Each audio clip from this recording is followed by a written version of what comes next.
On 9 अगस्त 1999 उस वक्त के रशियन प्रेसिडेंट बोरिस येल्टसिन ने एक नए एक्टिंग प्राइम मिनिस्टर का ऐलान किया। 90% रशियन इस नए एक्टिंग प्राइम मिनिस्टर को जानते तक नहीं थे।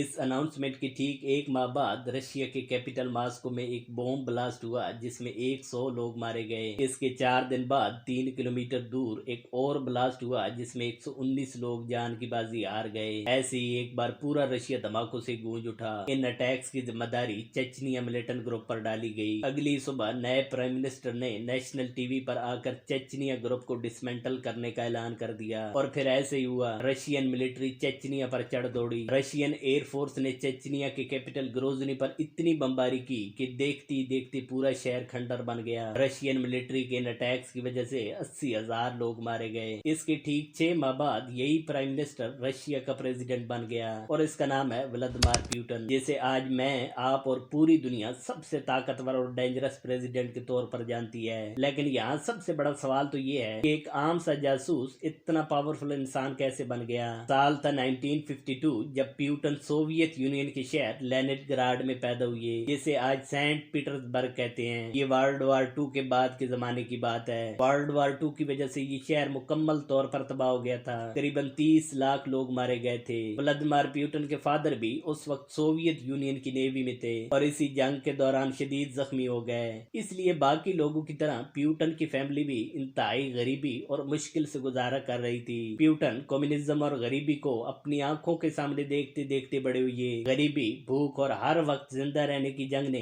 पुतिन को एक इंतहाई सख्त जान फाइटर बना दिया। व्लादिमीर पुतिन के बचपन का ही कोट है कि अगर जंग लाजिम हो जाए तो पहला मुक्का तुम्हारा होना चाहिए। इसलिए तो पुतिन के प्रेसिडेंट बनने के बाद से आज तक ये 3 कंट्रीज पर अटैक कर चुका है, जिनमें जॉर्जिया, ट्रांसनिस्ट्रिया और यूक्रेन शामिल हैं। जहां बचपन में बच्चे डॉक्टर या इंजीनियर बनने का ख्वाब देखते हैं, वहीं पर पुतिन सीक्रेट सर्विस एजेंट बनना चाहते थे। इसलिए स्कूल से फारिग होने के बाद इन्होंने 17 साल की उम्र में Russian secret service agency KGB में अप्लाई किया, लेकिन उस वक्त ये रिजेक्ट हो गए। केजीबी की रिजेक्शन के बाद 1970 में इन्होंने लेनिनग्राड की यूनिवर्सिटी में एडमिशन ले लिया। अब इसी दौरान पुतिन की मुलाकात हुई रशिया के एक प्रोफेसर अनातोली सोवचेक से। दरअसल यही वो शख्स है जिसने पुतिन को दुनिया का सबसे पावरफुल इंसान बनाया। खैर, यूनिवर्सिटी से ग्रेजुएट होने के बाद 1975 में आखिरकार पुतिन को केजीबी ज्वाइन करने का मौका मिल गया। केजीबी ज्वाइन करने के बाद ये 1976 में ओक्ता ट्रेनिंग स्कूल चले जाते हैं। 1 साल ट्रेनिंग करने के बाद ये केजीबी की स्पेशल ब्रांच में ट्रांसफर हो जाते हैं। इस स्पेशल ब्रांच के एजेंट सोवियत यूनियन में मौजूद फॉरेनर पर नजर रखते थे और साथ ही लोकल पॉलिटिशियंस को कंट्रोल करने के लिए इनकी निगरानी करते थे। पुतिन को सबसे पहले टास्क दिया गया कि वो लेनिनग्राड में मौजूद फॉरेनर पर नजर रखे। लेनिनग्राड में रहते हुए पुतिन ने अपने मुल्क के लिए कई ऐसे काम किए जिस वजह से इनका शुमार केजीबी के टॉप सिपाहीज में होने लगा। उस वक्त अमेरिका और सोवियत यूनियन के दरमियान कोल्ड वार जारी थी, इसलिए पुतिन को 1985 में केजीबी की तरफ से ईस्ट जर्मनी भेज दिया गया। दरअसल जब वर्ल्ड वार 2 में जर्मनी जंग हार गया था तो जर्मनी को 2 हिस्सों में डिवाइड किया गया और इसके दरमियान बर्लिन दीवार बना दी गई, जिसमें वेस्ट को फ्रेंच, ब्रिटिश और अमेरिका, जबकि ईस्ट जर्मनी को सोवियत यूनियन ने कंट्रोल कर लिया था। पुतिन ने यहाँ कई सीक्रेट मिशन कामयाब किए और अपने मुल्क के लिए एक इंतहाई आम एजेंट साबित हुए। लेकिन 1989 में सोवियत यूनियन अमेरिका के खिलाफ जर्मनी में कोल्ड वार हार गया। जर्मनी की बर्लिन दीवार को तोड़ दिया गया। ईस्ट जर्मनी के लोग भी वेस्ट जर्मनी में शामिल हो गए। इसके बाद 1990 में पुतिन और बाकी सभी केजीबी एजेंट्स जर्मनी से सोवियत यूनियन वापस आ गए। अब इधर सोवियत यूनियन के अंदर भी कम्युनिज्म के खिलाफ हाई लेवल पर प्रोटेस्ट हो रहे थे। यहाँ भी लोग डेमोक्रेसी की डिमांड कर रहे थे। इन्हीं मेजर रीजन की वजह से आखिरकार 26 दिसंबर 1999 को सोवियत यूनियन कोलैप्स कर गया और पूरा सोवियत रशिया समेत 15 अलग अलग कंट्रीज में डिवाइड हो गया। इस वजह से कई रशियन का सोवियत को इकट्ठा रखने का ख्वाब टूट गया और इनमें से एक व्लादिमीर पुतिन भी थे। इसी दौरान सोवियत यूनियन के प्रेसिडेंट मिखाइल गोर्बाचेव, जो अब रशिया के भी प्रेसिडेंट थे, इनको हटा दिया गया। केजीबी में काम करने की वजह से पुतिन अब इंतहाई स्मार्ट इंसान बन चुके थे। वो समझ गए कि अब रशिया की पावर किन हाथों में जा रही है, इसलिए इन्होंने सबसे पहले केजीबी से रिजाइन दिया। इसके बाद प्यूटन वापस अपने आबाई शहर लेनिनग्राड चले गए, जहाँ इनकी मुलाकात हुई अपनी यूनिवर्सिटी के प्रोफेसर अनातोली सोबचैक से, जो यूनिवर्सिटी से रिजाइन देकर पॉलिटिक्स में उतरने का फैसला कर चुके थे। इसी साल लेनिनग्राड के अंदर मेयर के इलेक्शन हो रहे थे। ये इलेक्शन अनातोली सोबचैक बड़ी भारी अक्सरियत से जीत गया और इसने व्लादिमीर प्यूटन को अपना डेप्टी मेयर बना दिया। अब रशियन पॉलिटिशियंस के बीच ये बात फैलने लगी कि व्लादिमीर प्यूटन एक बहुत अच्छे एडमिनिस्ट्रेटर हैं। यही खबर मॉस्को में बैठे वैलेंटिन योमाशेव के पास भी पहुंची, जो उस वक्त के प्रेसिडेंट बोरिस येल्टसिन के डेप्यूटी प्रेसिडेंट थे। 1997 में योमाशेव ने प्यूटन को मॉस्को बुलाया और अपना एडमिनिस्ट्रेटर बना दिया। इधर रशियन प्रेसिडेंट बोरिस येल्टसिन की पॉपुलैरिटी दिन ब दिन गिरती जा रही थी।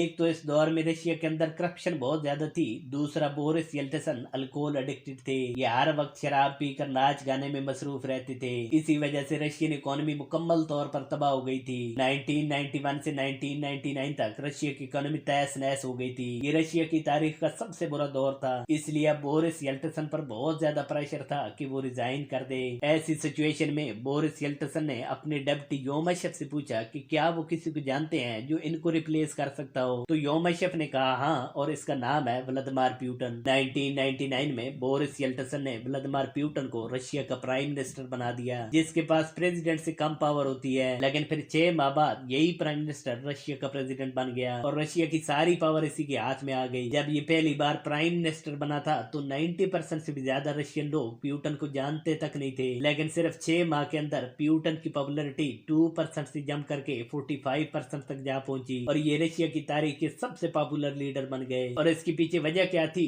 चेचनिया पहले सोवियत यूनियन का ही पार्ट हुआ करता था, लेकिन 1991 में सोवियत की कोलैप्स करने के बाद ये भी आजाद हो गया। अब प्यूटन के प्राइम मिनिस्टर बनने के 1 माह बाद रशिया के अंदर कई जगह पर बॉम्ब ब्लास्ट हुए, जिनमें करीबन 300 रशियन लोग मारे गए। अब इन अटैक्स की वजह से एक बार पूरा रशिया हिलकर रह गया था। इन ब्लास्ट का इंचार्ज बनाया गया व्लादिमीर प्यूटन को। प्यूटन ने ठोस कदम उठाया और चेचनिया पर हमला कर दिया। रशिया की पूरी कौम प्यूटन के साथ खड़ी हो गई और अगले कुछ अरसे में रशियन मिलिट्री ने चेचनिया को तबाह बर्बाद कर दिया, जिसमें कई लाख चेचनिया सिविलियन लोग भी मारे गए। इस एक सिंगल एक्शन की वजह से प्यूटन पूरे रशिया में पॉपुलर हो गए थे। बोरिस येल्टसिन के रेजिग्नेशन के बाद रशिया में प्रेसिडेंट के इलेक्शन हुए, जिनमें प्यूटन 45% वोट लेकर रशिया के प्रेसिडेंट बन गए। इसके साथ ही रशिया की इकोनॉमी भी बूस्ट करने लगी। इसकी असल वजह तो ऑयल प्राइसेस थी, क्योंकि 1999 के बाद ऑयल की प्राइसेस $12 पर बैरल से $120 पर बैरल तक बढ़ गई थी। इसके अलावा प्यूटन भी कई सेक्टर में रिफॉर्म्स लेकर आए, जिसकी वजह से 1999 से 2008 तक रशिया की जीडीपी 94% तक बढ़ गई थी। 2008 में प्यूटन को प्रेसिडेंट की कुर्सी छोड़नी पड़ी, क्योंकि रशियन लॉ के मुताबिक कोई इंसान भी 3 दफा लगातार रशिया का प्रेसिडेंट नहीं बन सकता।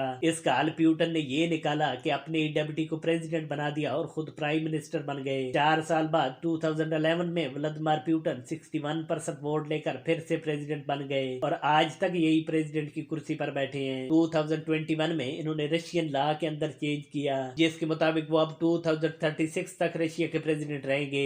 इसके साथ ये भी साइन किया गया कि अब किसी भी एक्स प्रेसिडेंट को कोर्ट के अंदर नहीं पेश किया जाएगा। अब ये वो रशिया है ना जिसके पास दुनिया के सबसे ज्यादा न्यूक्लियर वेपन्स हैं। न्यूक्लियर सबमरीन से लेकर स्पेस रेस तक हर जगह अमेरिका को टक्कर देता है। अब इस रशिया के प्रेसिडेंट व्लादिमीर प्यूटन दुनिया के सबसे पावरफुल और डेंजरस शख्स हैं। इसने 2008 में जॉर्जिया जबकि 2011 में यूक्रेन पर हमला कर दिया। पूरी दुनिया देखती रही, लेकिन कोई भी इसके खिलाफ एक्शन नहीं ले सका। आप प्यूटन की पावर का अंदाजा इस बात से लगाएं कि जब अमेरिका और पूरा यूरोप मिलकर सीरिया के अंदर बशार उल असद का तख्त गिरा रहे थे, तो सीरियन गवर्नमेंट की रिक्वेस्ट पर इसी शख्स ने बशार उल असद के सर पर हाथ रखा। प्यूटन ने अपनी जंगी जहाज और मिलिट्री को भेजकर सबको एक साथ कुचल दिया। प्यूटन की अपोजिशन और कई रिपोर्ट्स के मुताबिक मॉस्को के अंदर जो ब्लास्ट हुए थे, इनके पीछे चेचनिया फाइटर नहीं बल्कि प्यूटन गवर्नमेंट खुद थी, अपनी पॉपुलैरिटी बढ़ाने के लिए। लेकिन इसके ऊपर जितने भी जर्नलिस्ट आज तक बोले हैं वो सब एक एक करके मारे गए। इसकी सबसे बड़ी एग्जांपल है अलेक्जेंडर लिथवेनन को, जो केजीबी के फार्मर एजेंट और जर्नलिस्ट थे।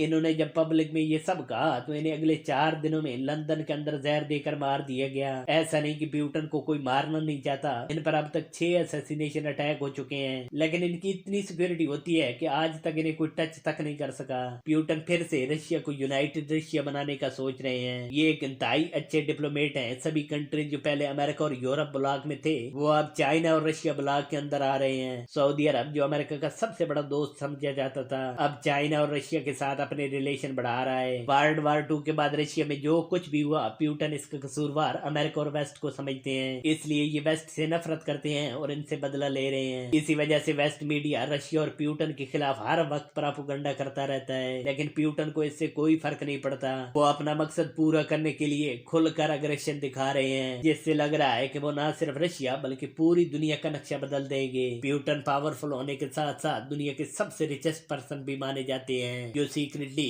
कई बिलियन डॉलर के मालिक हैं। ये है स्टोरी कि एक आम सा केजीबी सिपाही कैसे दुनिया का सबसे ताकतवर प्रेसिडेंट बन गया। आज के लिए इतना ही, मिलते हैं अगली इंटरेस्टिंग वीडियो में, तब तक अपना ख्याल रखिए।